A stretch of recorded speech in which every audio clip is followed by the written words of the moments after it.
Dayah Serambi Mekah kembali terbakar, 9 unit bilik asrama putra hangus dilalap api.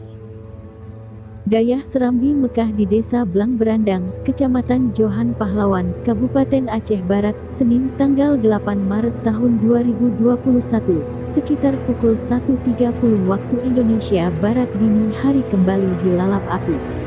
Kebakaran yang kedua ini sedikitnya telah menghanguskan satu deretan asrama putra, terdiri dari 9 kamar yang huni 35 orang santri.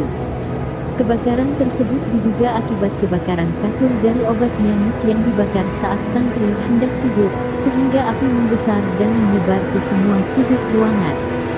Kebakaran tersebut tidak ada korban jiwa, namun kerugian ditaksirkan sementara mencapai 200 juta rupiah.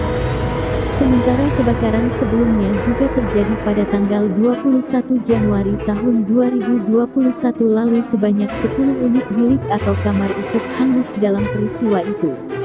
Peristiwa yang kedua ini terjadi pada tengah malam di mana semua santri sedang tertidur lelap di keheningan malam. Secara tiba-tiba para santri dikejutkan dengan kobaran api besar menghanguskan bangunan berkonstruksi kayu. Teriakan santri membangunkan santri lainnya. Para santri yang mengetahui hal tersebut langsung melakukan penyelamatan sebagian isi dalam bilik santri sebelum api menjalar ke semua sudut kamar lainnya di asrama tersebut. Saat itu juga pihak Dayah menghubungi pemadam untuk mencegah menjalarnya api ke bangunan lainnya, sehingga perlu segera dilakukan pemadaman.